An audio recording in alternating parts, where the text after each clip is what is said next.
Cirrus, a knight in shining armor, is an honest and brave man, but recently he made a mistake and activated the system. The people he admired and trusted evoke the deepest and highest feelings of his heart. But now the peace has left him. The information with which they were sent to the dungeon was incorrect. The level of monsters here was extremely high. People were not morally prepared for it. The strongest were injured, and those of lower rank fled without even entering combat. Only one could escape, leaving the others to be sacrificed to the demons, and his squadron leader took advantage of that. They were being used as bait, and only now were they realizing. Until now, Cirrus had not faced a battle against Demon Senin, but he was already defeating ignorant humans with ease and wondered about the power of human bravery, most likely recklessness. How weak and powerless humans were compared to his power. They might amuse him a little, but compared to his king, they were too bad. The girl smiled. Participating in the battle was the demon queen and princess of the south. Her red eyes enjoyed the helplessness of humans. Not far from Cirrus, leaning on her sword, was Bella, carrying the title of Class D hero. She begged Cirrus to flee this horrible place faster. The monsters were too strong. He had to leave her behind and not worry about her. There was no need for a brave F level to act like a hero. However, our hero disagreed with her. He had come here to provide protection to humanity, so he couldn't flee at such a critical moment. He assured Bella that there was no need to worry about him because he would take care of the enemies. Meanwhile, Princess Joke walked slowly around the room, stretching out of boredom. People were too weak to catch her attention in any way, and they couldn't even entertain her. Just looking at the beautiful body of the demon princess made the boy's nose bleed, causing the girl begging him to leave to worry. No man would run from this fight. Bella kept telling him to flee, that it made no sense to stay there watching the demons. She could no longer face anyone, let alone protect anyone. The girl kept trying to reason with him, but it was all in vain. At the same time, goblin servants approached the queen and pointed to the guy who was still standing and holding a sword. They wanted their leader to correct this misunderstanding as soon as possible. She and her subordinate rushed and gave the order to kill him. The boy didn't move from his seat, waiting for the approaching enemy who was about to make a vase of his head for his beloved king. Before being attacked, he activated the love tree particle skill. The SS demon's eyes burned with excitement as she approached the guy, of whom soon there would be nothing left. However, the young man was against such a decision from the demonic, so activating the skill was now very useful. The queen stopped beside the boy. She was several times larger than Cirrus and had no trouble grabbing his head with one hand. She slowly brought her fangs to the boy's face, who didn't react in any way and watched silently. It seemed that only a moment was missing for her to pierce him with her sharp teeth, releasing the blood that ran down his cheek. But that's not what happened. Instead, she kissed him, which thanks to his system added 100 points to his attack state, thus increasing his characteristic. This system could continuously increase his combat efficiency. Bella was stunned, looking at the guy who was enjoying the process. She didn't expect this to happen on the battlefield and only asked the panicked guy what he was doing. The goblins were also puzzled by the unexpected actions of the princess, so they tried to fix things. However, Cirrus could not allow the interruption of his skill, and so, Cirrus saw the approach of the demoness subordinates and immediately wielded his sword, which he had kept in his hands ready all the time. At that moment, the girl's red eyes opened wide, and now it seemed she was coming to her senses. She jumped away from the enemy to a safe distance. Her tail, suing Cirrus, seemed displeased with what had happened and nervously wiped her lips while the blushing beauty watched her puzzled. Not even the silver-haired queen herself understood what had happened. She wanted to kill him, but for some reason, she didn't. The girl was sure the fault lay with the little man who was now being scolded. He spoke of the safety of the citizens for whom he was sick. Even if his entire body was destroyed, he would not hesitate. Cirrus swore he would fight to the end. While the goblins continued to whisper behind him, they couldn't believe their mistress had kissed a human. But there had been rumors before, like she had found a lover outside. It seemed it was true. The other monster also confirmed what was said, but they hadn't expected it to turn out to be a human. Now they weren't surprised that this guy remained calm in front of them. However, one of the subordinates interrupted their gossip. They were too arrogant. These fools dared to doubt the princess's feelings for the king. They are monsters and therefore different from people who engage in dirty things like betrayal, treason, and fraud. The fact that he spoke in favor of the queen confirmed his loyalty. However, no one should have told the king that she kissed a human. But it was so strange, his heart was beating too fast. That's where the killing ability of Quota missed a help. Even 15% was enough to create delusions. The demoness was ruthless because the original task was to kill the people he had ordered to be done. All the servants lunged at the guy who was only armed with a sword and armor. He trusted them and their skills. The demon, who was several times larger than the guy, wielded his axe, towering over him. Cirrus reacted instantly and wielded his sword in the air, hoping to deflect the attack. However, the axe hit the ground where the guy stood, destroying everything in its path. Cirrus only survived by dodging. Even his sword broke with a single blow, shattering as if it were cheap glass. Panic set in, and he continued to grip the handle of his now useless sword while monsters crowded around him. The princess's orders were very clear, and no one was going to mess with this man. One by one, the demons raised their weapons hoping to cut the guy's flesh, but Cirrus persisted. Although there was nothing to stop the blows, he continued to dodge the attacks. His defense didn't rise, but his attack power increased by 100 units, which was already quite good. He had to take advantage of it. Grasping the sword with both hands, he wielded the remaining weapon and managed to break the handle of the double axe while dealing with one demon. Another approached him stealthily from behind, eager for victory and to receive praise from the princess. Our hero saw the sudden attack and turned towards the goblin, dragging his iron clogs on the ground. As he turned, he put all his strength into the blow, trying to inflict maximum damage. He struck the demon who had dared to carry out such a treacherous plan. Bella, who was still sitting by the rock, marveled at the guy's skill. He had really managed to throw the monster away. The strength she could see was not something an F-class hero should possess. Meanwhile, Cirrus continued to fight, regretting not having torn the demon in half. Now he was only scratched and even more angry. He approached our hero threateningly, even without a weapon, instilling terror in people's hearts. The level of these monsters was undoubtedly too high. As he watched, the goblins behind him heard some strange noise again, due to which the protagonist had to turn around. The princess. He didn't stay on the sidelines and also began to join the fight. He aimed to knock the guy to the ground with a single kick, so in a second, he was over his head. The guy managed to cross his arms before the demoness could reach him with her strong leg. Instantly, the ground beneath him cracked, raising a column of dust into the air, thus obscuring his view. Small stones followed the dust,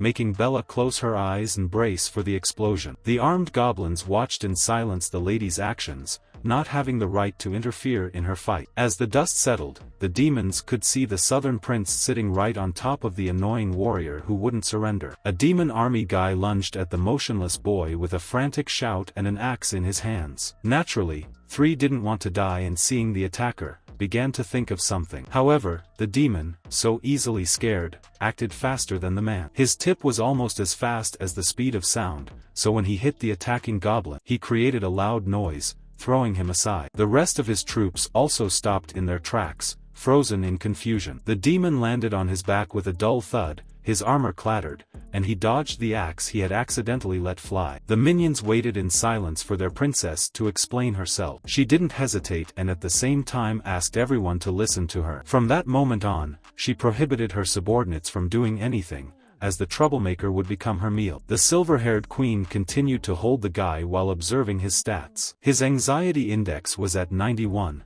as she herself didn't quite understand what was happening, but what she felt delighted. The subordinates admired their lady who had effortlessly subdued the person causing them trouble. The princess's fangs gleamed again when she opened her mouth, ready to bite him to death. Naturally, Sirius was still alive and watched in fear as the demon held his head and continued to approach. Suddenly, his ears began to deform and also became oblong like those of monsters, but after a second, they returned to normal when his defense increased by 50 units after the sudden kiss from the girls. Everything had a price he had to pay for more power. Letting him and an honest man experience such a thing was simply an insult to his personality. However, it was incomparable to the safety of the city's people. None of that mattered. he was willing to endure being insulted by such behavior. The southern princess realized she had become somewhat strange but accepted it. In fact, the fact that she took the initiative to do something like this to a man was different from her usual behavior. Why did it happen? She's a powerful monster after all and could have stopped it instantly, but the girl's body was no longer under control. At this moment, the guy's agility had reached 120 units, which couldn't be avoided. The goblins still believed their mistress was just killing that man, but some still doubted what they saw. Only one demon who had sided with the princess from the beginning kept saying that the girl was just looking for the man's weak point so that in future battles, she would fight more effectively. And since the others didn't understand this, it would be better if they kept quiet. While those continued to speak heresies, the guy's defense increased to 130, and strength to 150. Now his stats had reached the right amount to face this group of monsters. It was his turn to counterattack. Sirius raised his hand, gripping the hilt of his sword to strike. The goblins noticed the man's tortuous movements, so they warned the princess to be careful. The silver-haired demoness clung to the hero's arm with her tail, restricting his movements. Unfortunately, against the demon ruler, these stats were not enough. He needed to accumulate more strength. The king grabbed the guy by the neck and slammed his body against the nearest wall. The goblins began to praise the lady as they realized they were wrong to question her intentions. She did want to kill him. The Queen of the South didn't take her eyes off the man and brushed off the dust that had risen from the impact. Still, she had to restrain herself a bit, putting her hand to the man's armor, pressing him harder against the stone. A tiny human dared to face her monsters. However, the princess had no desire to kill him. With a single movement of her hand, she tore off the armor that only hindered him. The demoness wanted people to see with their own eyes the difference between their weak bodies and the monsters. From the beginning of the battle, she wanted to see what the man was capable of, so she rejoiced when he managed to please her subordinates. Such a move from the girl was quite exciting to the enthusiastic goblins who watched her movements attentively. The man's armor shattered. It seemed that since they could destroy it so easily, there was no point in opposing the monsters with the armor. However, the man's face of confusion changed when he saw the extended and frozen hand of the princess. He hoped she would stay like that. In that case, he would be able to hold on. They wouldn't get any closer. He continued approaching the man who tried to maintain composure. After the next kiss, the skill's value increased by 100%. The girl's strength impressed the man so much that he couldn't move, only clenching his teeth. The demoness used all her skills to chain the man, and it was perfectly fine. Our hero stretched out his arm helplessly, asking for help, but the valiant ones with whom they set out on the raid were no longer there. His current strength was not at all enough to defeat these monsters, so they only expected the worst outcome. Bella, who was still sitting near the rock, blushed at the kisses she saw and could do nothing for the safety of the city. Saris was willing to sacrifice his principles to achieve peace, all in the name of good. Convinced of himself, the boy leaned towards the demon, getting closer to him. He wanted to change the outcome of the battle and thus increase his statistics within minutes. His agility jumped to 200, defense to 300, and concentration to 450. Sensitivity, intelligence, resistance, and magic overall broke the ceiling and showed values around 1. Strength increased to 100 units and kept increasing. Meanwhile, the demon who came to help stopped a few dozen meters from them. He was dressed in black armor and carried a sword that would have left the unfortunate humans on the ground wet. The demon only had time to whisper his wife's name before being discovered and dropping the sword in confusion. The princess turned to her king, lowered her gaze, and continued to remain silent. Everyone was deeply shocked by the situation, causing silence in the cave. Everyone focused their gaze on King Barrett, who had been morally critically struck. Meanwhile, the man who managed to free himself from the princess's strong arms stared at the notice saying that now all bonus values would double, and his level would increase by 1. But silence couldn't last forever. A few seconds later, a furious scream from the king echoed through the cave, promising to destroy our hero. The mana released from his body was surprisingly enormous. His power even broke the ground he stood on. However, seeing Barrett's anger, the silver-haired devil began to deny it and assured him it wasn't what he thought,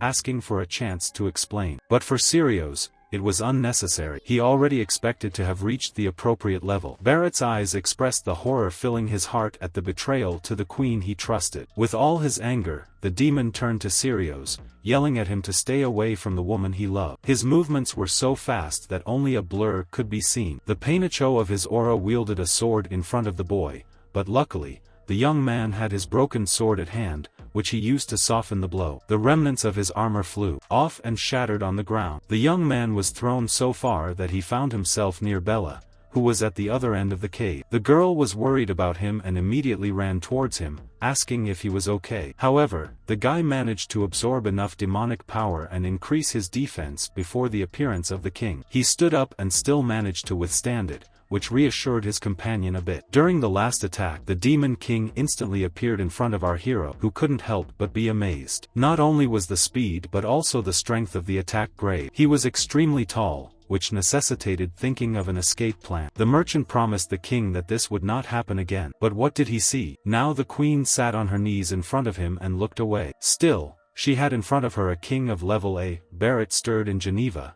awaiting an answer. He had promised her last time that he would not look at another man, but now she was looking at a completely different one. However, Princess Yu was not going to listen quietly to other people's complaints since the cause of everything was in the king himself. She was angry, shouting, and asking why on earth he had arrived so late. In a second, she managed to silence the king, who was left confused and frozen. Not even the subordinates dared to move or raise their voices.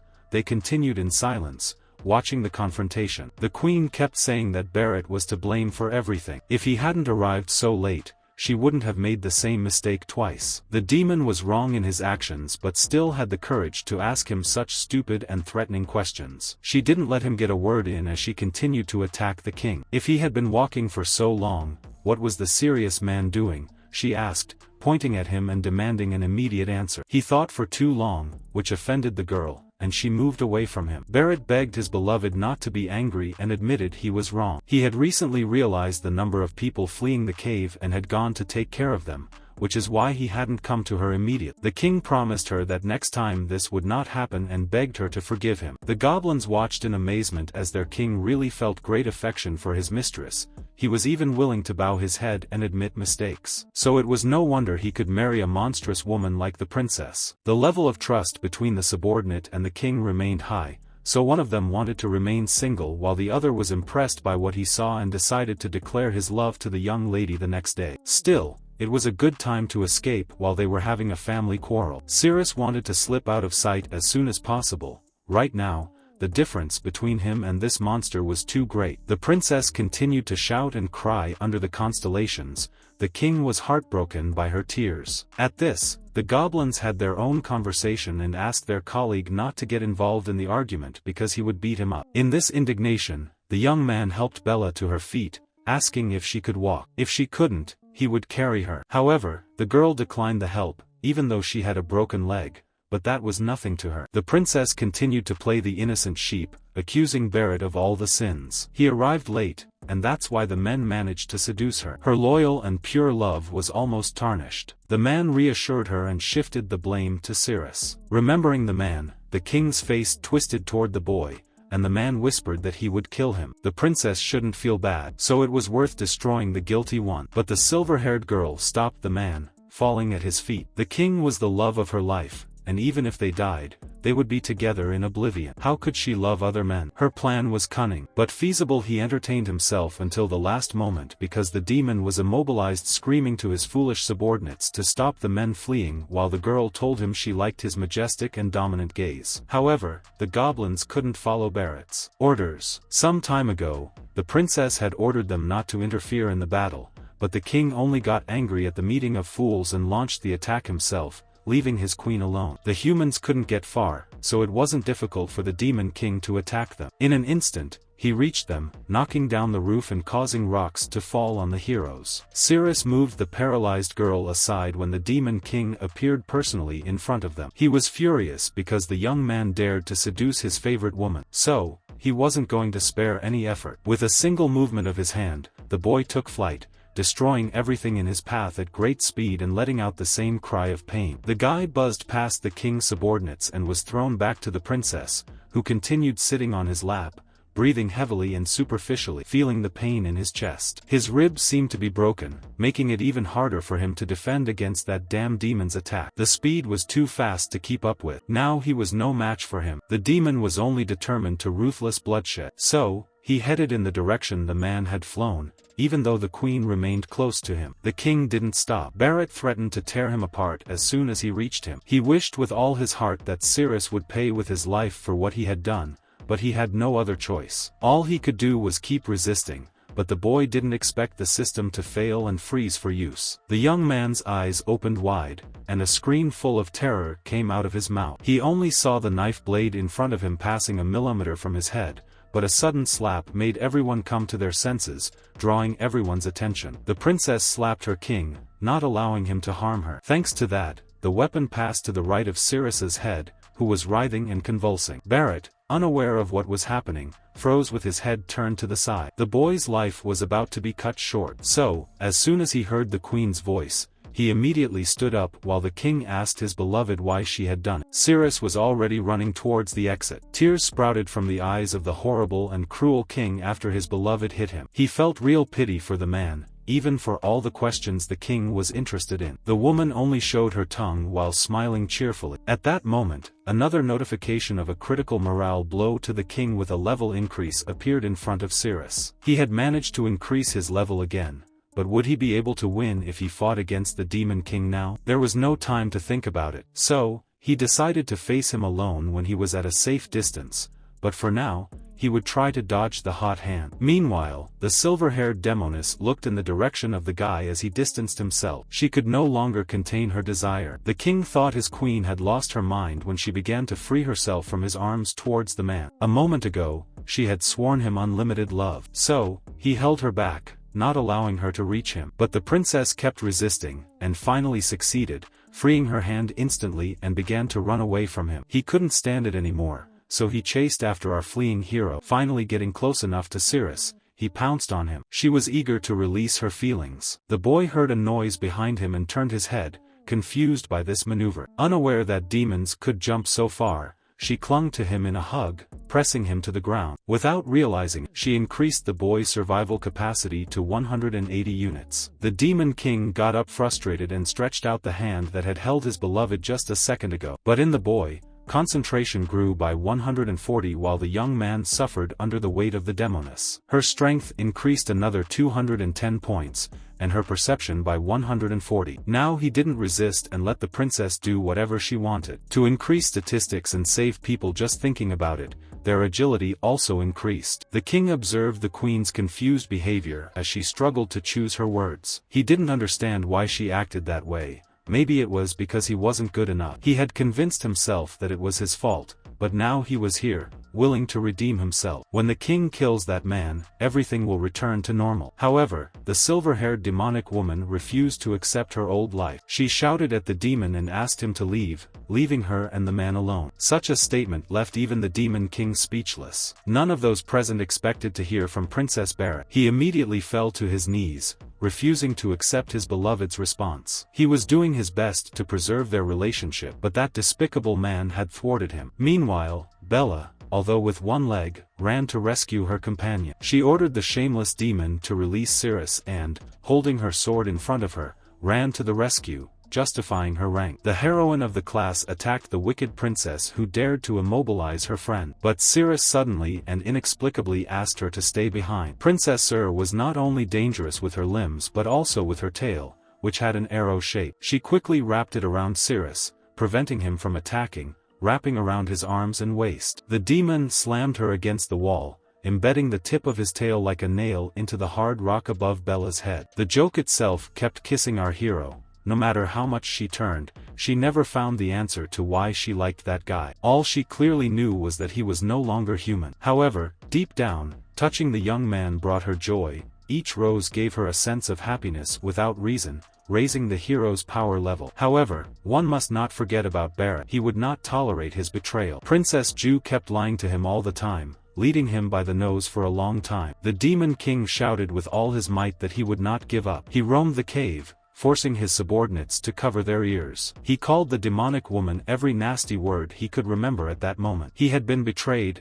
desperate, the king. For a long time, the Demon King shouted with all his might that he would not give up his scream, pacing around the cave, forcing his subordinates to cover their ears. He called his concubine every unpleasant word he could remember at that moment. Feeling betrayed and desperate, the king aimed his arrow at his beloved, who was still embracing the man. He was ready to kill them immediately with his vengeance, trying to ease the pain of the day. His sword was in front of his concubine's face. She opened her eyes in surprise and looked without looking away. A movement of his sword would suffice to cut off the merchant's head, who didn't even resist and continued watching. The sword stopped inches from her beautiful face. Barrett's hand began to tremble, causing the weapon to move. He looked into her precious red eyes, recalling the beautiful moments of their life together. A sepulchral silence fell. The demoness was sure he wouldn't harm her, and calmly turned her back, continuing what she had started. The demon fell to his knees before his concubine, and in the end couldn't kill her, all because of his eternal and unlimited love. He sobbed like a small child,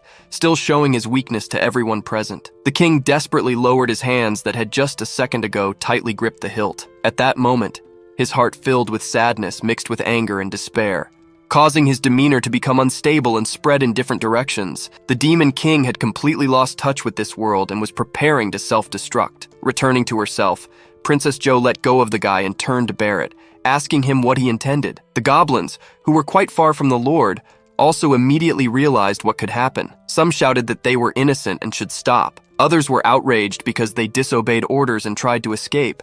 And others, ignoring it all, ran out screaming that they didn't want to die for their Lord's explosion. Everyone reacted differently as they watched dozens of bright balls fly out of the king's body. Meanwhile, the protagonist's level increased to the 10th, allowing him to unlock a new ability. Thanks to the skill improvement, the guy managed to use it on his broken sword. He quickly returned to battle against his opponent, who was planning a great mischief. He ran towards the demon, who was trying to kill everyone in the dungeon. As he approached, he struck a blow with his weapon to his enemy's neck, leaving a slight trail of light after the hit. Thus, Cirrus decapitated the king instantly, leaving behind a golden aura that endowed the sword with the Enin ability. After using it, the hero's body would turn into a shadow and could teleport around the enemy within a 5m radius to perform a slashing attack. The king's body collapsed immediately and fell at the feet of Princess Jo, who moved away from him with a scream. Thanks to Cirrus's bravery, the self-destruction had been stopped, and everyone was safe. He stood there staring at a sword stump, thinking that if he kept upgrading, he could acquire even more useful abilities. The demon sat in front of his lover's body and thought about the last time Barrett had seen her. Another man had not done before. He should have been calm the second time why he was so angry.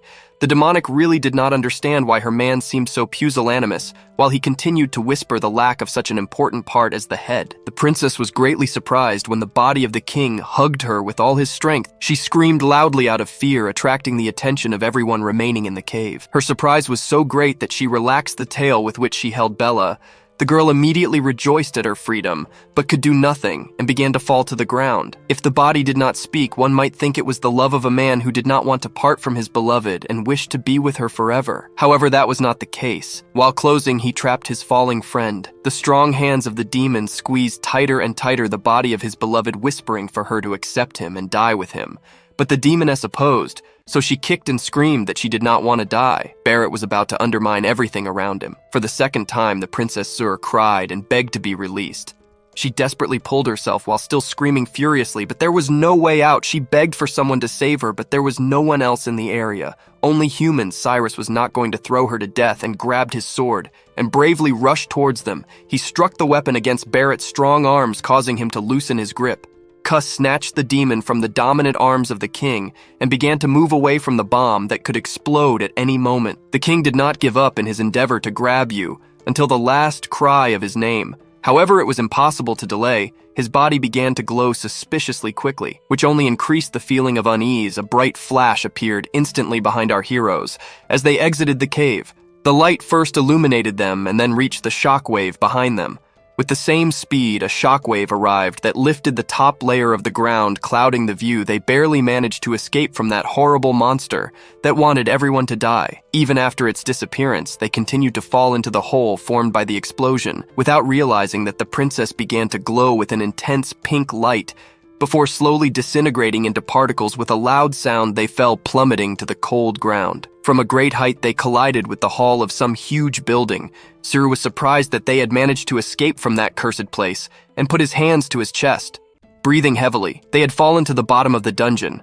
However, as he recovered, he felt movement in his stomach. so he lifted his head and looked at what was happening there. There was a disgruntled little animal sitting there that looked a bit like a chubby purple lizard. It was indeed Aga who had transformed his body into a lizard Linlin. Now he realized that its magical meaning was hidden in its health. He calmly looked at the guy with red eyes and slipped into his pocket, thus hiding from his surroundings. Meanwhile, Bella had come to and was spinning around holding her head, wondering what had happened while she, unaware, positioned herself on top of our hero. The guy directed his gaze to the notification of the task completed. The King of Money Operator was successfully eliminated, so the reward became available. It read, it was a map of the underground city of the night, but something was hindering him from concentrating absolutely. Cirrus had to think carefully about whether to accept this reward or not. So he paused until the girl only noticed what she had right above her. As soon as Bella realized she had squashed it, she got off him, apologizing for what she had done. Meanwhile, Cirrus remained silent as the girl curled up in his lap, blushing at the ridiculous situation. Cirrus clicked on the notification interface, accepting the reward. He was curious to know what it was, so he opened the gift instantly. Before him, a dark system window opened with golden paths on the map. Dead ends, traps, resources, and the final boss were all marked on the map. All the wings were marked, and the path to them was extremely clear. The map had been very useful for the raid. Now they could go straight to the boss room without worrying about getting lost in the maze. Got on all fours and approached him, asking what he was talking about and where he was looking, but the guy just gestured for her to leave. Unfortunately, only he saw this system. It didn't make sense to sit at the bottom of the dungeon for too long, so Cirrus stood up first from the cold slabs and then gave the girl his hand and offered to go further. However, he couldn't go very far.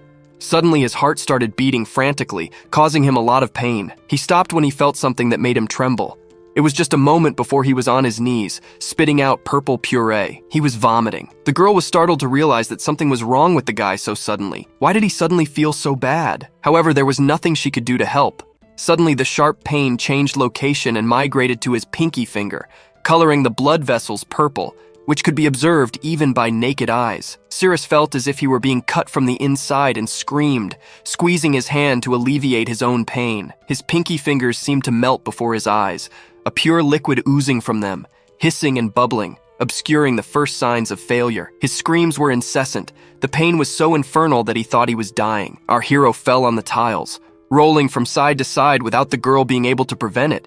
And as he rolled on the floor, the skin on his back cracked like by the blades of a knife, creating uniform cuts. The new wounds began to ooze the same fluid that seemed so suspicious. Cirrus screamed incessantly, but at some point she managed to catch him in her arms, at least not to inflict more wounds. She squeezed him with all her might, trying to share his pain. The girl didn't understand or realize everything she saw. Even her back started bleeding, and something had to be done. She couldn't let him keep rubbing against the floor, even by touch. His body seemed so hot that it felt like he was burning up. His fingers continued crackling, but upon reaching the second phalanx, the purple pulp halted its spread and began to smolder, soon coming to a complete stop, allowing him to breathe in peace. All that remained was a blackened slice and a shortened finger. The screams also ceased, and now he only breathed wearily. Bella kept tightening her grip, looking at his hand, and with a hoarse voice whispered that the hell had stopped. The girl continued holding him even after he settled. Seeing her concern, Cyrus reassured her that everything was fine and began to examine his hand. Bella couldn't help but wonder what was happening to his body, so she asked him bluntly why his body was melting. However, the only word Sirius squeezed out explained everything that had been poisoned. The monsters had attacked the city half a year ago. He had seen with his own eyes several creatures fighting with the guild's heroes. It seems it was then when they grabbed that box and didn't let go while fighting the demons. The demons kept advancing to take their own and sacrifice their lives fighting with the guild members. That cursed box managed to harm the monster that only wanted to disarm the man. But not only did it make things worse for the humans, what came out of it couldn't be described with words, but with its power. It pierced through everyone within a 100-meter radius. Sirius was also hit by the echoes of the battle in the ruins, and the shockwave scratched his skin a bit, sending him to the ground and piling him up on top of a ruined building. There he lurked, pretending to be dead. Then a dark purple liquid began to flow from the ruined box that had now taken his finger. The sky was dyed purple in an instant, plunging the earth into a dark warning. The heroes and monsters looked up and stood amazed. The truest blood flowed from the sky. Everyone was trapped. Both monsters and humans screamed in agony, losing a limb after another. Sirius, who was hidden in the ruins, watched the deaths in fear. hand over mouth. The hero who first claimed the box submerged in this foamy purple liquid that devoured his flesh without a trace. The monsters also fell under its influence, screaming helplessly and losing their lives irreversibly. Even just remembering all this, now our hero's back ached as if melting by lava. Sirius had not been directly affected by the liquid, but due to the odor he had inhaled, he was still poisoned. When he passed out, he had already woken up in the hospital. The doctor who attended to him did not mince words and directly told our hero that he would live a maximum of 1 year. However, there was an option to neutralize the poison. So the young man went on a raid. The blood of the demon god was able to neutralize it, it seems. Just when he was desperate and resigned to die, a system window appeared before him for the first time, asking if he wanted to join the system and become a player. By doing so, he could get tips to obtain vital blood. So he activated the system and learned that the blood was in the dungeon. Later, he learned to detoxify himself in that dungeon. Bella. He listened to your story and began helping the wounded man to stand up. Both were limping, but thanks to the map, he now knew where to go. In front of the place where they fell, there was a room with weapons and clothing. So the first suggestion to Bella was to go there. The building was enormous. Every check, every sigh, and every word echoed in the empty walls. There was no fire, and the only source of light was the hole in the ceiling through which they had fallen. A vast empty hallway adorned with columns on 2 floors displayed the skill with which the sculptor had worked on its creation, adhering to the Rococo style. A group of several people followed the man who acted as the tank in the squadron. The man carried a large, heavy shield that was the size of his entire stature. Every step he took seemed heavy and burdensome. He was followed by a knight with a sword that he held valiantly in front of him. In an instant, a loud noise caught their attention, causing everyone to stare fixedly at a point. A swift arrow shattered the thick shield of the tank and made its way through small fragments on the ground. The squadron leader, carrying his sword on his back, ordered everyone to stop immediately. No one could disobey him as he was Vice Captain Terra, a Class B hero. If their squadron moved randomly, there was a great risk of activating other trap mechanisms. Even Clav, who had the strongest defense of all, easily received a shot in the head. No one knew which path the traps would choose. They were skillfully hidden in the ground, making them almost impossible to notice. They no longer had the tank. Their only option was to rely on cannon fodder. Finally, they had managed to reach this place and did not want to turn back. The entire squadron sank into despair. A member of the group reminded them of a very practical old rule. The one with the lowest rank must go ahead of everyone else, exploring the path. This was suggested by the team's serious captain and a great hero who had boldly thrown the weakest guy, Makui, a low-class hero whose armor was of no quality, ahead of the traps, sending him to his death. The higher-ranked men threatened him with their weapons and ordered him menacingly to crawl forward and find a safe route for them. Disobeying the commander's order would mean immediate death. The fear in the boy's eyes could be read from a distance. His thin body with huge bruises under his eyes immediately indicated his lower rank. However, not everyone was so ruthless. The blind man stopped their negotiations and asked them to wait a moment, pulling the orb out of his pocket. Terra explained that he had recently invented an arrow that jumped from side to side, so he had to test it to detect at least one trap and increase their chances of survival. But the commander did not give him a chance and chopped the invention into pieces that splattered from the guy's hand. Mercury's last hope plummeted rapidly to the ground under gravity's force. The commander forbade Terra from interfering in his decision, and if it happened again, he would kill him. The boy had no choice but to consent. Any speech against the order would be subject to a serious court-martial. The weakling was ordered to get up immediately and explore the path. Although his body trembled, he had to get up. He did not willingly walk towards certain death, but the voices behind him kept urging him on. As he barely lifted his feet, he dragged his metal shoes against the concrete slabs, walking carefully to preserve his life. They desperately searched for the right path, stepping slowly and lifting their feet high. The guy breathed a sigh of relief when he realized he had managed to dodge one of the traps they had left. But what was the next step to take? Could he continue his life? However, the commander was displeased with his lack of diligence. He did not want them to waste time and ordered them to move faster. The rank D hero trembled more than before when pushed. He could no longer choose where to go next and was now being pushed to choose. His body broke out in a cold sweat as he took the next step, closing his eyes in anticipation of death. Serio observed him attentively, keeping his sword ready and memorizing the path. However, the trap was avoided again. Such deliberate intent made the Marquise's heart beat faster. She walked quite well, so the commander waited to see where the next step would lead. She would definitely die. The entity watched her movements, eager to die. The entity breathed heavily. They could no longer walk, but the thirst for blood did not disappear. In the next minute, the low-ranking guy suddenly turned to the team with tears in his eyes, running towards the group, shouting that he did not want to die. He wanted to go home and never deal with guild members again. He did not look under his feet as he backed away and pressed the wrong plate, which collapsed under the weight of the guy. With tremendous speed, a bright arrow pierced through. The instant the attack came from below, Bloop's mind went blank, and he fell to the ground lifelessly, raising dust into the air. Now was the moment to choose the next from the lower levels. He ordered the weakest to step forward, but there was no movement, only the creak of the door opening, demanding attention. The men trailing behind the whole company saw him first and alerted the captain, stating that someone had opened the door. This sudden information left him stunned, so he immediately turned his head towards them. Meanwhile, the top of a dark-haired boy's head appeared in the distance, observing the room with interest. Sirius and Bella were surprised to find other heroes here. The boy and the girl recognized the former team members, perfect in their view for the role of bait. Sirius was sure that everyone in the group had to be killed by now, but this guy had disobeyed his orders. He had fled. Meanwhile, seeing his friend, he was glad she was alive. The commander was not happy. Anger furrowed his brows, and hissing, he began to speak to him threateningly, asking why he was still alive. However, our hero was not surprised by this reaction. After all, they had fought before the raid, so they were in an unpleasant situation. The eve of departure, the commander raised his sword, forcing Sirius to raise his hands and look dismayed. He demanded only one thing and an explanation. Sirius tried to calm the other men in suits, but he wouldn't listen. He wanted to know how the guy knew his wife's secrets. But the protagonist, not wanting to worsen the situation, replied that he was only practicing his intuition for the next battle. It allowed him to know the color of any clothing, so he knows the colors of his mistress's clothes. However, this did not appease the captain, and he raised his weapon, fully prepared to attack. But the guards accompanying him successfully restrained his impulse while awaiting an explanation about the relationship between the boy and his wife, threatening to kill him otherwise. Sirius bravely struck his chest and confidently asserted that he would not slander or besmirch his honor,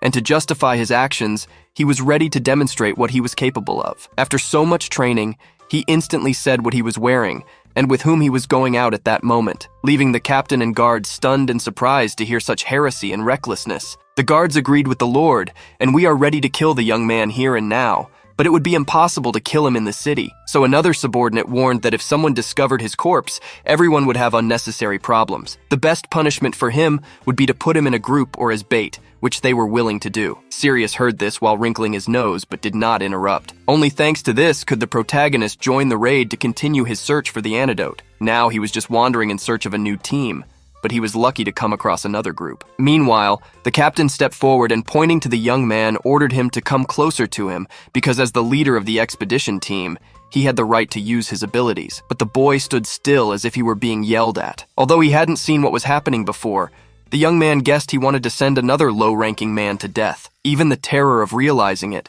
despite Sirius's seriousness, made him shout not to move. The boy turned to the head and said that since they could reach the end of the traps alive, they should follow his steps to bypass them. It made no sense to kill them off, and having used them, the team did not need to take any more risks to destroy the big boss of the sea level. They had to sacrifice dozens of valuable units. There was no time to repeat the same experience. He explained that he did everything for his people. If Tara didn't like it, she could always leave. But the boy preferred to remain silent in the face of the boss's moralizing. Raising his hand, the captain asked his subordinates if they hadn't trained their instincts. It was time to do their part for the team. They had to understand the consequences of disobeying orders. However, while kicking himself, Sirius received a new notification of the opening of the Bella card, which remained silent behind the boy. She begged him not to go there. Even just looking at that dangerous road made it clear what he was capable of. She was sure there was another way, so they should have thought about finding it, but he wasn't going to turn back. The captain had already given the order, and that only meant blind obedience. He swore to the girl that everything would be fine, and letting her go, the team was surprised when the protagonist took the first step to bypass the trap without a second thought. They couldn't believe they were now seeing the rank F guy. Was it really necessary to rely solely on intuition to predict the disposition of the mechanisms? The boys thought as they watched the protagonist advance boldly. He just had to go through 3 spaces and then turn left and go through 2 spaces. Luck had it that Sirius opened the map of the deadly maze. Quickly, he passed all the pressure plates, whispering something to himself. The young man made 3 moves in a row and nothing happened. The team was sure the guy had incredible luck. Turning left, he walked 2 more spaces without worrying about his life. The brunette who was seriously in the group shouted when the guy quickly turned around and took another step without consequences. However, when he lightly stepped on the slab, everyone feared the mechanism would kill the only person who had made it this far. But there was no click now. Now, with each step, this guy showed no trace of hesitation. That's true luck. Some heroes even whispered that he knew the right path. However, others refuted it, calling it nonsense. Just getting information about the terrain from only the first half of the dungeon would be worth a dozen money, even for intelligence officers. A level F kid didn't even have the right to contact such people. Suddenly, Surus jumped forward, making everyone think he was done for. But luck was on his side. He stood on one leg, trying to maintain his balance, almost losing it, and when he stabilized, he breathed a sigh of relief. The leader of the expeditionary squad was increasingly surprised. He didn't understand why the mechanism hadn't worked yet, but the young man had 5 more positions left. He soon reached the other side of the room, indeed approaching the exit, which made the group open their mouths and be surprised as they continued watching. The guy passed confidently next to Maki's corpse, dragging his armor and paying no attention. Surus made the last move without problems and found himself facing the commander's face, smiling defiantly for his victory. Our hero emerged unscathed since the trap had not been triggered even once. It was really luck that this guy, just by trusting his intuition, was able to anticipate the location of the mechanisms. This was the proof. He found himself facing the commander's smiling face defiantly for his victory. Our hero emerged unscathed since the trap had not been triggered even once. It was truly fortunate. This guy, just by trusting his intuition, was able to anticipate the location of the mechanisms. This was the proof of his long training that he had mentioned before the raid he made. However, the commander still raised his sword and put it to the boys' throats, making him seriously nervous. He was angry, unable to believe what was happening, thinking it was impossible. The situation was worse than nothing because these kinds of incidents are nothing but luck that will eventually abandon the protagonist. In any case, now he would go ahead of the serious team, still having to lower his sword and release our hero who was now wandering around the neighborhood. The squad continued to marvel at his splendid luck, but he didn't care, wandering around the room. The guy saw a mushroom that had managed to sprout in the cracks between the tiles. It was a cabbage mushroom that could increase physical strength and alleviate diseases, but after eating it, there was a possibility of serious diarrhea. He realized that the demon hiding in his pocket was hungry, so why not pick them for her? It was unlikely that any mushroom from the human world would harm the princess. Once the decision was made, he leaned towards the food, and with a quick movement, he tore it from the ground. Even smelling them, they were excellent, making him have to swallow saliva. It's a pity that the protagonist is human and can eat it without risking the consequences. But why not take a risk and at least lick them? Curiosity seized him, but as soon as he wanted to try it, the commander approached him from behind and asked what the boy was doing. He replied that he had just found some mushrooms. Dear Grev instantly snatched the food from the boy's hand, leaving the young man perplexed. He thought the protagonist wanted to eat them, and did so to his own detriment. The commander, with a slight smile on his face, decided to teach him a lesson and give him some advice. After clearing this dungeon, all resources belonged to the Brave Guild and its crusade team, so it didn't make sense to challenge. Before he could finish his mushroom, the group leader pointed to Cirrus and warned him not to steal. And so that he wouldn't stand idly by, he ordered our hero to step forward with the group, but the boy didn't resist. He agreed with the captain, obeying his orders resolutely. He asked the captain to follow him at the front of the team because it's not good for the commander to be dragged to the back of the group. For now, it didn't seem suspicious, but he remained alert. Meanwhile, Tara took Bella's hand while they were healing her leg and apologized to the girl for not knowing she had been put in the decoy group. He should have told her sooner. After all, he was the vice captain and could have put her in other groups without interruption. However, the girl went there on her own initiative. Upon hearing this, the boy was very surprised and didn't understand why she had made such a decision. She remained silent, but the look she had fixed on Sidus explained something the young man had gone through a lot, and now he was speaking casually with the captain about the doors leading to the Great Chief. But there was another nearby door that was empty, and was a dead-end alley. The healer finished her work quickly enough for the fracture to heal. Bella thanked her for her effort and let her go. Meanwhile, Tara couldn't miss the opportunity to talk to the girls, so she spoke after the treatment, warning her friend of the consequences with a serious tone. If she just wanted to protect that guy of rank F and follow him everywhere, the girl was only sending herself to a certain death. The research team was nothing but cannon fodder and bait formed by the lower-ranked bravos. Keeping them alive had only wasted the guild's resources. The only way to prove their worth was to act as bait or get ahead of the group. The vice captain didn't want Bella to make the same mistakes, so he explained his thoughts as clearly as possible. He didn't want Bella to leave him alone on the next trip. Tara was number 1 and of Class B, and he was sure he could protect her. Meanwhile, our hero, Sirius, had found the right doors. There were no traps behind them, so the boy let the commander go through but didn't want to risk his precious life. So he urged him forward, murmuring something with dismay. He didn't understand his discontent because the chief couldn't allow team members who were of great value in combat to take such a risk. So the guy's refusal wasn't even considered. Grumbling didn't solve anything, and moving forward was still necessary. Sirius headed to the main door and pressed his hands against it with all his strength, pushing it forward. The commander gave the order to be ready because the door was about to open. What was hidden behind it was unknown, so it was best to prepare for the worst. At the same time, he tried to maintain a calm face, but the noise from his stomach wouldn't go away, making him feel cold. The door opened, and a cold, grave wind blew over his body, having fully opened them. Our hero advanced calmly, looking around the somewhat destroyed room, and smoothly moved from the slabs to the cavernous floor. The passage opened, and all the squad members tensed up. Something unexpected could appear at any moment, so they had to remain highly vigilant. However, his head still hurt, and he couldn't relax. He cursed inwardly and cursed everything around him, praying for it to cease. Meanwhile, Sirius finally took his first steps down the hallway with his sabotages. He advanced calmly and courageously as he observed the room. Its enormous size made one think that the chief would be an enormous monster of unprecedented proportions. As he wandered, Sirius continued to ask the boy about what he had seen. He knew it was dark enough to light a fire, but his stomach, which had failed him at such a critical moment, interrupted his rational thoughts. He supposed it could be because of the fungus, but it was already too late to do anything. It had run out. It would be very difficult for him to fight monsters and contain himself. Unfortunately, when the commander asked him, he replied that by what I saw here was all plagued with monsters, deciding that there was no other option. The young man started running quickly, calling his team after him, telling all his squad mates to follow him and start running everywhere, but that was not allowed. He was ordered to stop immediately, but he didn't. He broke discipline, and unknowingly the whole team ran after him. The herd mode worked immediately, and as soon as one ran, the others followed. Meanwhile, the commander's stomach began to hurt even more from running, which only worsened his serious condition. His skin paled, his face covered in cold sweat.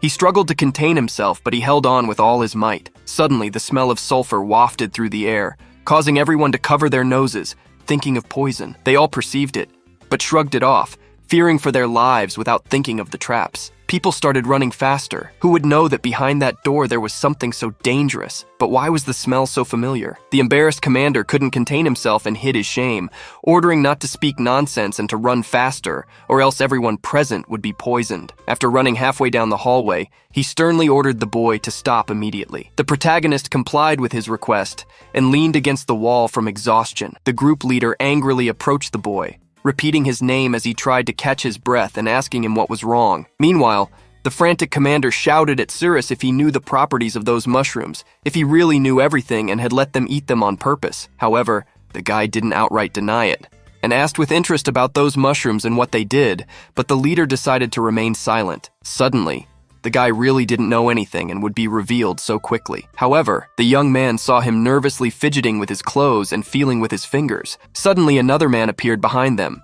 concerned about the severity, and pulled out a large stone that could serve as a seat. He thought the captain was tired, so he suggested he sit and rest. However, this only made the man so angry that he threw him out, ordering the whole team to gather and continue working. There was no time for a break. After dealing with the group, he raised his sword and stopped it at the young man's neck, who had done nothing wrong. He threatened him that if he dared to run away again, the next time he found him, he would kill him immediately. However, the young man simply swallowed the saliva that had accumulated from fear, seeing his determination. Saru was scared and stammered, agreeing with him. Meanwhile, there was a fissure in the ground shaped like a dragon's tail that reached up to its head. The guy in front of the group pointed to the slab and warned them not to step on it. They kept walking without realizing that the same dragon was sleeping a meter away from them behind a broken wall. The hallway quickly turned into a rocky cave, making it difficult to march. But after walking fast enough, the protagonist stopped and pointed forward. He was pointing the way. Along the path they took, creatures with red eyes like snakes or spiders followed them silently, waiting for the right moment. Sirius directed his attention to a hanging stalactite. The system notification indicated that it shouldn't be touched, suggesting something terrible might be stored there. Acting unnoticed was necessary because damaging it would mean the end of their adventure. The captain following him watched the young man distrustfully, not understanding why. As they advanced, fewer traps appeared, No mechanisms worked, and not a single monster was encountered. This fact greatly disturbed him. Many thoughts about the protagonist infiltrated his mind. Had he really been here before? But that was simply impossible if he wasn't on his team. Perhaps even the class monsters waiting at the door could devour him, let alone reach this room. The captain's thoughts were interrupted by Cirrus, indicating the way to the boss. They were only 100 meters away from its door, but the boy had made it difficult for him before the raid by gripping his sword's hilt tightly. The man followed the young man, waiting for the opportune moment. After all, once they reached the boss room, his existence would cease to make sense. Not even luck or something similar would be able to save him. This is where it would end. Seriously, he also noticed that as soon as they arrived at the boss's room, the atmosphere became tense. Sirius also noticed the stalactite and realized it was the perfect opportunity to get rid of the young man. He prepared his weapon and acted quickly. The group leader used his whip-shaped aura to stealthily attack the rock above the boy, while the commander watched, waiting for the moment of the young man's death. However, before the stalactite could hit Ruiz, a sharp tail from the damaged ceiling broke the approaching stone, protecting him as he dodged the debris. Then, the pointed member instantly turned towards Sirius, catching him off guard with the turn of events. Of course, he didn't expect the boy to survive under the rubble, but his surprise increased when the monster approached and attacked him with great force, sending him flying several meters back. All members of the squadron were amazed to see their commander being forcefully thrown to the ground. Meanwhile, the creature descended from the ceiling, jumping to the ground and scattering stones in its wake, observing with irritation the humans who disturbed its peace. The monster swung its tail from side to side, resembling a mutant scorpion that had learned to walk on two legs, devoid of claws but imposing. It blocked the squadron's path towards our hero, but it wasn't just this threat that emerged. The ceiling collapsed, creating a mound of rocks and an additional barrier. Separated from what seemed to be a better position, the group found themselves facing other monsters. Our hero remained alone on the other side of the cave, listening attentively to the footsteps. He soon realized it was none other than a monster, but continued to wait. Suddenly, in the distance, something shone in the darkness and approached. Quickly, it was the sharp bridge of a scorpion attacked from a great distance, hitting the spot where Siru's head had been just a second before. The boy threw himself to the ground, amazed at the length of the monster's tail. It didn't wait for him to get up to make contact. It approached and tried to attack him while the young man was on the ground. But Cyrus reacted in time, jumping away as the creature struck the ground, which shattered into pieces. The young man recoiled with such force that he tried to slow down for a long time. The monster, in turn, was not willing to stand still and give its opponent a chance. It turned to the victim, pulled its claw from the ground and attacked. Another scam, but Sirius was quicker, hitting the doll's weak point with an attack power equal to 3,200. This left only a huge hole in the scorpion, which began to ooze a green liquid. The protagonist was obviously happy with this, because literally splitting the enemy in two with the only last thing the scorpion had time to do was let out a deadly scream, while small parts of the monster spread across the floor, irritating the ears with the noise of the stones that fell from the ceiling and crushing them. The owner of the doll became interested in the boy who managed to break one of his dolls at once, but this did not bother him. The antidote that could cure his body from the poison was too close to retreat straight to the room with the boss ahead. The young man could no longer waste his energy on useless battles. Even if things didn't work out, he would always have a map thanks to which he could escape and move. Meanwhile, in front of him was Sati, a monster level herself.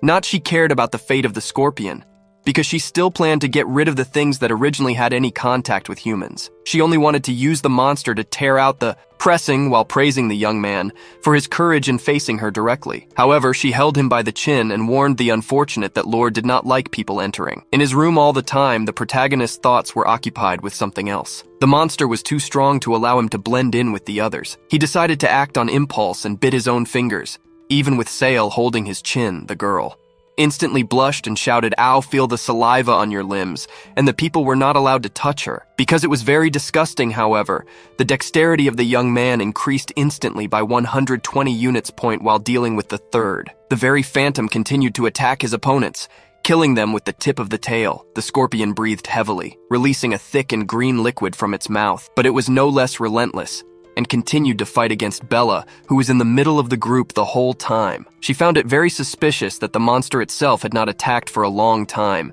and only fought back looking at that pile of rocks. She thought he wouldn't faint because of such a thing, which meant he might need help. Perhaps these thoughts prevented the girl from concentrating, and all she wanted to do was break the rubble. She turned to Tarara and asked her to cover her while trying to pull Cirrus out of the debris. Without even waiting for consent, she ran towards the rocks to the sound of Tarara's screams, who asked her not to make any hasty decisions or run away all the time, mentally begging her to be patient because they were with him, and everything would be fine. However, as soon as Bella ran close to the scorpion, he became enraged, and for the first time in a long time, he decided to attack the enemy. It would take a few more seconds for the huge claw to break the slender man's spine, but fortunately, he had a great companion. Only the blades of a shining sword gleamed in the darkness as the girl fled from the monster. Tarara blocked the scorpion's attack, saving the girl from instant death. However, in doing so, he engaged in a one-on-one combat with the terrible creature that the vice captain had to work hard to block. For now, he was able to contain it. Bella, quickly motivated by a specific goal, ran towards the rebel to rescue her comrades. The strong man should be able to withstand a pile of rocks. It seemed like she was turning to him all the time, but it was more likely that the girl was just making sure he was okay on the other side of the rubble. However, Sati looked disgustedly at the fingers the insolent man dared to soil. This type was really disgusting to her. She didn't hold back her expressions and called the insolent man all sorts of words, but he didn't care at all. The protagonist killed 2 birds with 1 stone, holding his throat and watching his agility score increase by 340 units. Even with the girl's appeal, he didn't resent it. He finally managed to free himself, blushing with shame and disgust. The monster became very angry at the guy for dirtying his member. She would make him pay the appropriate price, much to the great regret of Cuss for having lost his weapon. Now he was unable to use his skill. If he had known this would happen, he would definitely have brought a better quality weapon with him. He had no other choice but to enter the battle using only his fists. From there, he quickly jumped from his seat and ran forward, aiming at Sati. Such attacks were just harmless child's play, so she didn't even bother to avoid them. No matter how much our hero swung his fists, he couldn't hit her once. But she was better because Sael couldn't overcome his disgust and continue fighting with him, only using his legs to successfully hit him in the face. His punches were far from weak, so the force with which she hit was very tangible for someone like him. When she touched the inside of his foot, she noticed that the skin was smooth and soft like a baby's. Cyrus painfully landed on the rocks after the kick, but fortunately it wasn't fatal. Sael enjoyed playing with him for some reason because he seemed weak and helpless to her, which made her feel the utmost comfort for fun, while he continued to gain reinforcement percentages with the ability to awaken feelings at the same time. When she grabbed his head and wondered what thoughts were going through his head, the ability invited her to touch even more of the protagonist's skin, but she continued to resist such foolish desires. Coming back to her senses, Sadiel grabbed the sharp tail of the dead puppet and used the wires to pull it towards her. She needed to kill the guy as quickly as possible. It would be terrible if the people outside ran into the boss room she guarded so carefully. Pulling the wires towards her eyes, they gleamed in a yellow tone, letting her know that she had devised a plan to deal with the intruders. She pointed the puppet's tail directly at Cirrus as he stood bravely and still against the wall, waiting for the next attack. He quickly realized that he was beginning to be attacked by a piece of scorpion and prepared to retaliate whatever she had in mind. He wouldn't let her win. The protagonist deftly dodged the attacking object, as he had managed to accumulate enough agility points to avoid her attacks. Stretching his arm perfectly straight, he concentrated mana in his hand and used it as a blade sheathed in a perfectly precise movement. He managed to split the tail into 2 equal halves, which separated in different directions. However, this was just a ploy before Satel's real attack. He didn't even realize how she managed to get so close to him. He was caught off guard, and Sirius once again felt his throat tighten from the enemy's attack. Sael skillfully held his neck with her foot, forcing him to struggle against the rock behind him. She pressed him with all her weight, without even giving him a chance to breathe fresh air. She didn't even hide her face while she tried to kill him, which shouted her joy when she managed to catch him again. This time, she would only use his limbs to strangle cirrus trees without mercy or escape only from death. Their eyes were blurring, his lungs were burning, and his limbs were painfully numb. But our hero didn't want to die, so he used all her accumulated strength to show his true control. She even screamed at such a tight force, but she didn't have enough strength to free herself. She was thrown to the side, and still had to cover herself with her hands so as not to end up with a mutilated face while the protagonist defended her. Scored 130 points. However, Sael also didn't want to give in, quickly taking the situation into her own hands. She punched him in the face with all her strength. She didn't like the fact that some human dared to touch her with their filthy hands, so she used her tendrils once more, grabbing the tail that had been broken in 2 pieces. She tied our hero's hands, pinning him to the ground. He was surprised when she used parts of the puppet for such a purpose. a power so overwhelming that it now seemed like an impossible miracle to evade her attacks while he lay in silence. Sail bravely walked up to him and raised her leg. She was about to crush our hero's head like a watermelon. With a wild pleasure expression on her face, she slowly adds weight to her foot, making the bones of her jaw begin to ache because of Cyrus's abilities. She was just making him have better endurance, marking 50 points of resistance, 71 of perception, and 93 of magic. Sail bit her finger because of the dizziness.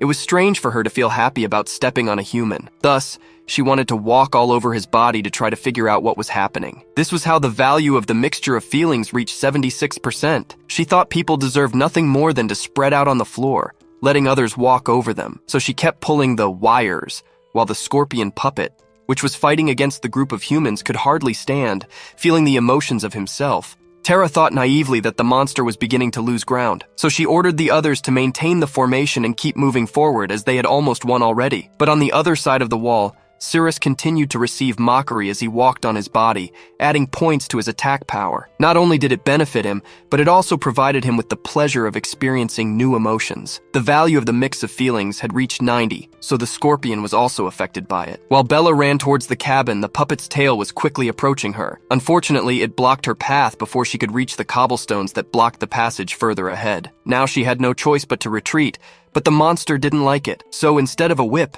it used its tail and threw her back. Terra was very worried about her, which distracted her from the battle quite frequently, miraculously avoiding being attacked. Bella, with the deformed sword in her hands, landed exactly where Cyrus had been thrown back, while they only worried about themselves. Cyrus begged loudly for them not to step on his pampered body, which was now all bruised. However, no one paid attention to him, and she continued to do as she pleased. Meanwhile, the puppet decided to attack the squadron leader, causing Bella to flee to avoid being trapped in the hot hand. She was surprised, but did her best to avoid being hit again, continuing to push them away. But to her surprise, despite the huge distance, the puppet was able to penetrate the wall. The level of the monsters was comparable to that of an elite. They fought desperately, while on the other side of the rubble, Sailey enjoyed the soft touch of the boy's skin on her legs. For the first time, she could feel something other than rough stones, with the lost value of her senses increasing to 95. On the other side of the rubble, the squadron leader continued to stare at the open wall, completely unaware of his surroundings. As soon as he regained his senses and realized there was something behind him, the captain grabbed the hilt of his sword and turned to the other side at lightning speed. Not having followed the monster's movements, the claws were too close to him. It was too late to flee because it was already unstoppable. They engaged in a fierce battle for life, while Sidio continued to trample Cyrus, making him feel uncomfortable and her happy. This caused her puppet to start trembling more and more, losing the signal from her. This was a serious advantage that she was desperately trying to defend herself against with her sword in hand. She was so tense, trying to stay alive, that every muscle in her body tensed up. For some reason, she thought they had been standing still for too long and that the monster had stopped pushing her, so she opened one eye to look around. The monster wasn't moving, and the captain thought he had finally managed to block it. In fact, the weapon was right in its claw, making the thought not seem wrong. It was a good opportunity for a counterattack, so he aimed the sword to the side, swinging the huge amount away from him. He had to use one of his best techniques, Tiger's Roar. The people around could only notice the dozens of bright stripes traveling through the monster, following the sword. This technique was enough for Cyrus to throw the scorpion a few meters away from him. The rest of the group marveled at such a powerful blow, while the others watched the monster rolling on the ground without lowering their guard. The people were glad to be under the command of such a strong man, whose blow had defeated the monster with the speed of lightning. It was truly deserved, and a level up. Meanwhile, the value of feelings during the ability that was fully affecting Satchel had almost reached its maximum due to his state of relaxation. He had completely lost control of the puppet, causing his team to seriously secure the victory over the monster. They were sure that as long as the captain was with them, they would not have to fear the monsters, no matter how many came after. After so much praise, Cyrus was proud of himself again. Now he believed that the monster was only intimidating in appearance, but weak inside and not so difficult to defeat. Such screams kept walking over our hero, who was already resigned to his fate as a mat and relaxed as much as possible. The scorpion continued to dig its claws into the ground, leaving a trail of green liquid flowing from its mouth. Cyrus aimed his sword at the monster and said he would take care of it himself. He told the group to stay where they were and watch and learn carefully. There was the power of an 8th class captain. Looking at his feet, she had always been so apprehensive with humans, and now she had started touching them voluntarily. To start, she needed to calm down, Her tongue's look and her accelerated breathing revealed a lot, making her weakness an easy prey for Cirrus. His movements, they were comparable to torture for ZTL. His body was flexible and his legs were agile, but each rose weighed him a lot. It made her feel worse, and if she didn't stop the way she was and take her body, she might not be able to handle it. She didn't want to. She gave up. She tried with all her might and yelled in her face, asking him to stop abusing her, but she says he pussy. She didn't stop. She wanted him to shut up about her. So she brought her foot to her lips to cover her mouth all over. What came out of the guy's mouth was a murmur that not even the best translator would understand. But that was what she actually wanted. She didn't want to hear his disgusting voice. So she preferred to enjoy the silence, except she had only made it worse for herself. The boy's vitality had risen to 1,600 points, and his concentration along with his resistance had surpassed 2,000.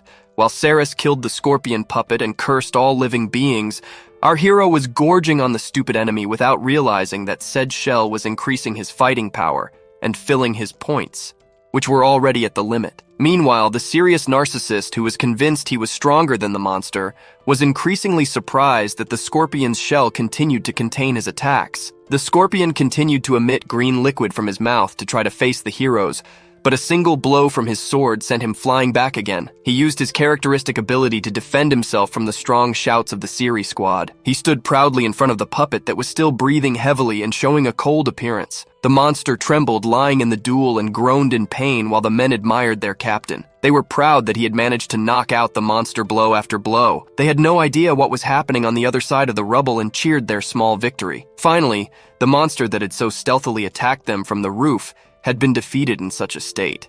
They didn't even expect him to be capable of getting up and attacking them again. So unanimously, they considered it to be a serious matter to be an invincible swordsman. Meanwhile, the protagonist absorbed more and more points of agility, defense, and perception, making himself stronger and stronger. His body could no longer withstand the power that unknowingly was.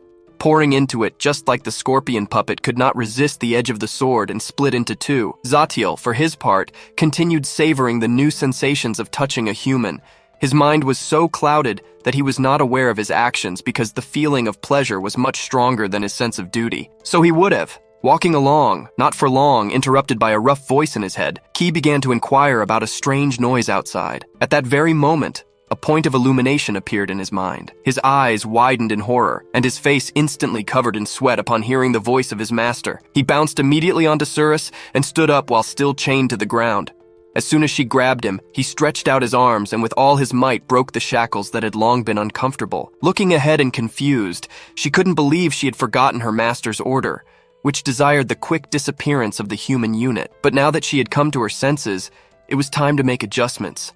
Interactions must be finalized. The master's order tolerates no delays. However, now our hero was different from what he was under the rubble. During this time, he had managed to imbue every cell of his body with magical power, so that even the weakest creature could feel his sinister aura. Turning to ZTL, he asked if she wanted to continue the fight. As he approached, she increasingly realized that something was wrong. The feeling she had before was fundamentally different from what it was now. Cirrus's pressure was comparable to the strength of the boss of this dungeon, Lord Na. His aura was so chilling that it made her legs tremble. She was already doubting whether to fight him, as she clearly realized that it would not end well for her. Looking into his red eyes, she felt like a small insect that couldn't escape the fate of being crushed. The only sensible solution that occurred to her at that moment was to try to escape. Briefly considering the consequences, she retreated and ran deep into the cave from where she had originally come. Cirrus stayed where he was. In good nature, he let her go to live her short and miserable life, leaving him alone to contemplate the darkness that offered him a path to salvation. Chasing an insignificant demon was a waste of time for him,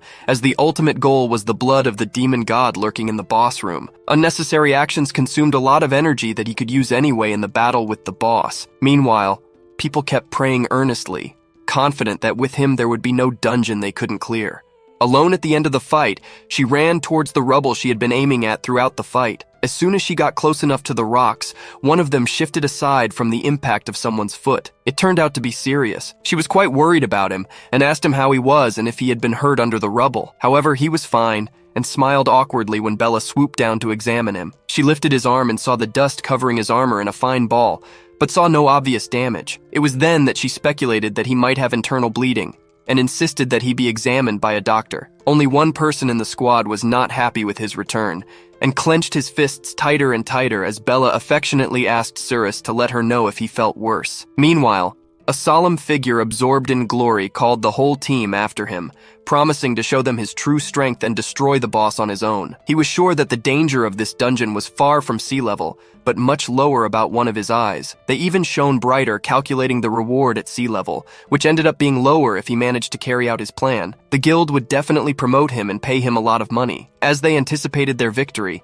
they didn't even think about the fact that CTL had already reported everything to his master, kneeling in front of lords. He told her about the powerful man who walks around here not far away. She didn't know about the method he used, but her weak combat power had greatly increased to an unimaginable level in just a few minutes.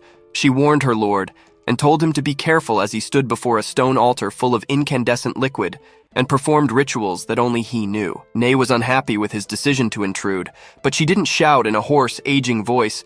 She only whispered his name, and she was already beginning to tremble. She didn't like anyone distracting her from her affairs, but keeping calm, she continued to ask him what order he had given her before. Looking down, she immediately replied that he had told her to watch the door and not let anything alive enter his chambers. It was then that she realized her mistake. Her eyes widened, and a wave of sweat broke out on her face as she realized she had disobeyed the order. In an attempt to justify herself, she raised her head instantly and tried to argue that she was worried about him. But it was already too late. A wave of light pierced her chest, leaving a hole and preventing her from speaking. It was all over for her now. The attack pierced her, and where the attack hid behind her, there was an explosion that threw her aside with a shockwave, developing her hair in the wind. Lord, Nate told the maid clearly, alive, that he was not willing to listen to her pathetic excuses, pointing at her with his finger, reminding her that she had disobeyed his orders herself and received the reward she deserved.